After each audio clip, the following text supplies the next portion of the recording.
Hello everyone, मैं प्रदीप कुमार आगाज IAS institute के यूट्यूब चैनल पर आप सभी का स्वागत करता हूं। तो आइए आज के इस वीडियो में हम लोग बात करने वाले हैं शासन व्यवस्था से रिलेटेड यूपीएससी के प्रीलिम्स और मेंस के लिए आज के जितने भी करंट अफेयर के टॉपिक हैं हम आप लोगों के लिए लेकर आए हैं। तो देखिए, प्रीलिम्स के लिए जो टॉपिक है वो एक साथ चुनाव, लोकसभा, आदर्श आचार संहिता और इलेक्ट्रॉनिक वोटिंग मशीन है, मतदाता सत्यापनकर्ता पेपर है, ऑडिट ट्रेल है, वीवीपीएटी मशीन है। और मेंस के लिए जो टॉपिक है वो एक साथ चुनाव से लाभ और चुनौतियां, एक साथ चुनाव पर है, विधि आयोग का रुख है। तो चलिए हम यूपीएससी के प्रीलिम्स और मेंस के इन सभी टॉपिक के बारे में पूरे विस्तार से चर्चा करते हैं। तो देखिए चर्चा में क्यों है, आइए समझते हैं।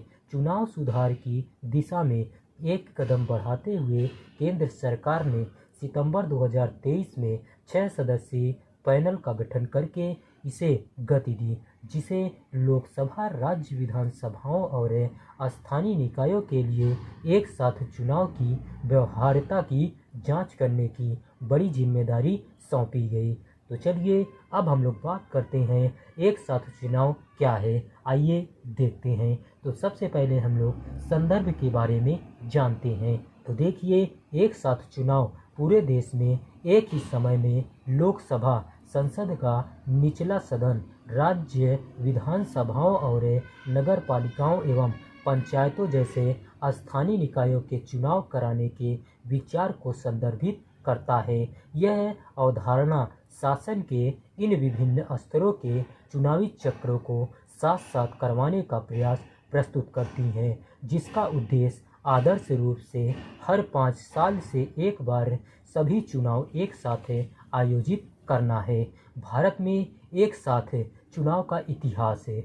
भारत में शुरुआती 4 आम चुनावों में लोकसभा और राज्य विधानसभा चुनाव एक साथ हुए। वर्तमान में लोकसभा चुनाव आंध्र प्रदेश, उड़ीसा, अरुणाचल प्रदेश और सिक्किम में विधानसभा चुनावों के साथ संरेखित है। तो चलिए अब हम लोग बात करते हैं एक साथ समकालिक चुनाव के लाभ क्या हैं, आइए देखते हैं। तो देखिए, संसाधन दक्षता, विभिन्न स्तरों पर चुनाव कराने के लिए महत्वपूर्ण वित्तीय संसाधनों की आवश्यकता होती है।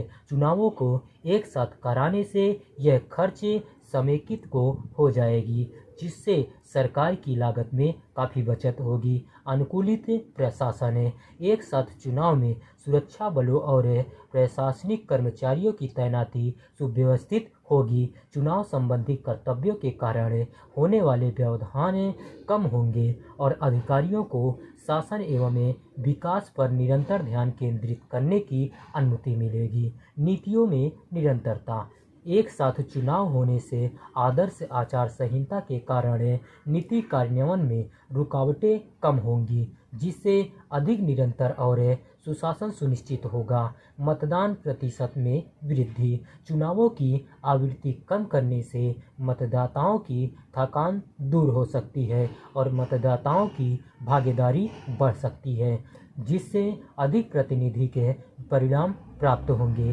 तथा निर्वाचित प्रतिनिधियों के लिए वैधता बढ़ेगी। जवाबदेही में वृद्धि, जब मतदाता शासन के विभिन्न स्तरों के लिए एक साथ मतदान करते हैं तो राजनेताओं को विभिन्न स्तरों पर उनके कार्यों के लिए जवाबदेह ठहराया जाता है, जिससे अधिक व्यापक जवाबदेही संरचना को बढ़ावा मिलता है। ध्रुवीकरण में कमी, एक साथ चुनाव संभावित रूप से राष्ट्रीय मुद्दों को सामने लाकर क्षेत्रीय, जाति आधारित या सांप्रदायिक राजनीति के प्रभाव को कम कर सकते हैं, जिससे अधिक समावेशी अभियान और नीति निर्माण को बढ़ावा मिलेगा। तो चलिए अब हम लोग संबद्ध चुनौतियां के बारे में जानते हैं। तो देखिए, संवैधानिक संशोधन, चुनावों को सिंक्रनाइज करने के लिए विभिन्न संवैधानिक अनुच्छेदों में संशोधन की आवश्यकता होती है। कार्यकाल के प्रावधानों में बदलाव, विधायी निकायों का विघटन और विभिन्न चुनाव चक्रों को संरेखित करना पर्याप्त कानूनी चुनौतियां उत्पन्न करता है। उदाहरण के लिए अनुच्छेद 83(2), 85(2), 172(1) और 174(2) जैसे अनुच्छेद लोकसभा एवं राज्य विधानसभाओं की अवधि तथा विघटन को नियंत्रित करते हैं। कुछ परिस्थितियों में ये समय से पहले विघटन की अनुमति देते हैं, जिन्हें एक साथ चुनाव के लिए निरस्त करने की आवश्यकता होगी। नोट, आइए समझते हैं। अनुच्छेद 85(1) और 174(2) राष्ट्रपति व राज्यपाल को संविधान में उल्लिखित परिस्थितियों के तहत 5 वर्ष का कार्यकाल पूर्ण होने से पूर्व लोकसभा एवं राज्य विधानसभा को भंग करने की अनुमति प्रदान करते हैं। अनुच्छेद 83(2), अनुच्छेद 352 के तहत आपातकाल घोषित होने की स्थिति में लोकसभा के कार्यकाल को एक बार में 1 वर्ष के लिए बढ़ाने की अनुमति देता है। वर्तमान में 10वीं अनुसूची 52वां संविधान संशोधन अधिनियम 1985 में निहित दल बदल विरोध कानून के पारित होने तथा तदोपरांत SR बोम्मई मामले 1994 में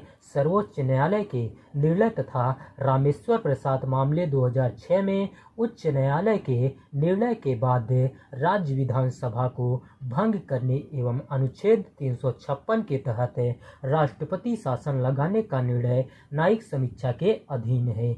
यदि न्यायालय को राष्ट्रपति शासन का आधार संवैधानिक रूप से विधिमान्य नहीं लगता है तो वह विधानसभा को परिवर्तित कर सकता है एवं सरकार को बहाल कर सकता है, जैसा कि हाल के वर्षों में नागालैंड, उत्तराखंड एवं अरुणाचल प्रदेश के मामले में हुआ है। तो चलिए अब हम लोग बात करते हैं संघीय शासन संबंधी चिंताएं। तो देखिए, भारत की संरचना में विभिन्न राजनीतिक परिदृश्य वाले कई राज्य शामिल हैं।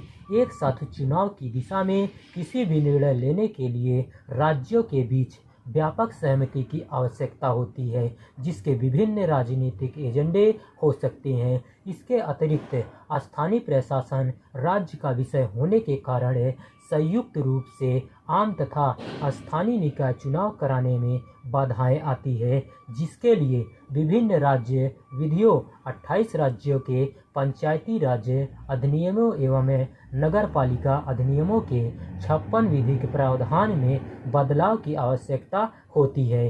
तो चलिए अब हम लोग बात करते हैं प्रौद्योगिकी और बुनियादी ढांचा। तो देखिए, इलेक्ट्रॉनिक वोटिंग मशीन EVM तथा मतदाता सत्यापनकर्ता पेपर ऑडिट ट्रेल VVPAT जैसे तकनीकी बुनियादी ढांचे को बड़े पैमाने पर अद्यतन करने से खरीद, रखरखाव तथा विश्वसनीयता सुनिश्चित करने में चुनौतियां उत्पन्न होती हैं। तो चलिए अब हम लोग उपचुनाव और विधान परिषद देखते हैं। तो देखिए, सभी चुनावों को एक साथ कराने से उपचुनाव तथा विधान परिषदों के चुनाव बाहर हो सकते हैं, जिससे प्रतिनिधित्व एवं शासन में संभावित अंतराल पैदा हो सकता है। तो चलिए अब हम लोग बात करते हैं विविध राजनीतिक परिदृश्य। तो देखिए, भारत की बहुदलीय प्रणाली में विविध राजनीतिक विचारधाराएं एवं क्षेत्रीय प्राथमिकताएं शामिल है। एक साथ चुनाव कराने में क्षेत्रीय मुद्दों की अनदेखी हो सकती है एवं छोटे अथवा क्षेत्रीय दलों का प्रतिनिधित्व कम हो सकता है।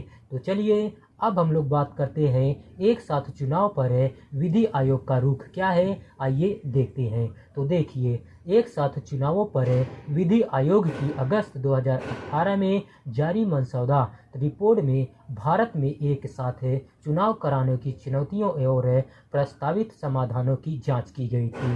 तो चलिए अब हम लोग बात करते हैं चुनाव के समन्वय के लिए प्रस्तावित रूपरेखा। तो देखिए, चुनावी चक्र को कम करना, 5 वर्षों में 2 बार चुनाव कराने की सिफारिश है। एक कैलेंडर वर्ष में सभी चुनाव कराना। यदि एक साथ चुनाव कराना संभव नहीं है तो एक कैलेंडर वर्ष में सभी चुनाव एक साथ कराने का प्रस्ताव प्रस्तुत किया जाना चाहिए। रचनात्मक अविश्वास मत, मौजूदा सरकार के विघटित होने से पूर्व वैकल्पिक सरकार में विश्वास सुनिश्चित करने के लिए अविश्वास मत को रचनात्मक विश्वास मत में बदलने की सिफारिश की गई है। त्रिशंकु सभा प्रस्ताव यह उन स्थितियों को हल करने के लिए एक प्रक्रिया का प्रस्ताव करता है जहां किसी भी दल को सरकार बनाने के लिए बहुमत प्राप्त नहीं होता है, जिसमें मध्यावधि चुनाव से पहले सबसे बड़ा दल गठबंधन को सरकार बनाने का प्रयास करने का अवसर शामिल होता है। समयबद्ध आयोग सिद्ध किया जाना, इसमें पीठासीन अधिकारी को 6 महीने के भीतर अयोग्यता के मुद्दे का त्वरित समाधान सुनिश्चित करने के लिए दल बदल विरोधी कानूनों से संशोधन का सुझाव दिया गया है।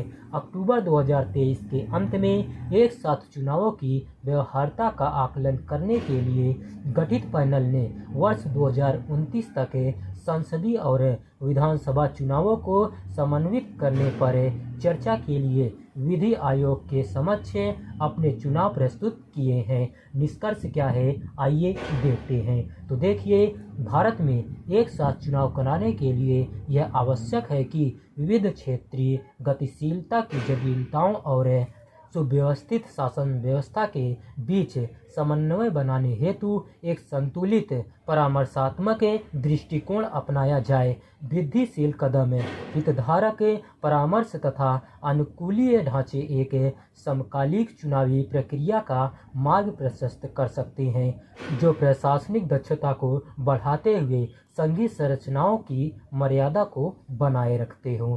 तो चलिए, आज का वीडियो यहीं पर समाप्त होता है। तो देखिए, अगर आप लोगों को इसका PDF चाहिए तो इसका PDF आप लोगों को टेलीग्राम चैनल पर दे दिया जाएगा। टेलीग्राम चैनल का नाम है आगाज IAS इंस्टीट्यूट और टेलीग्राम चैनल का लिंक आप लोगों को इस वीडियो के डिस्क्रिप्शन में भी मिल जाएगा।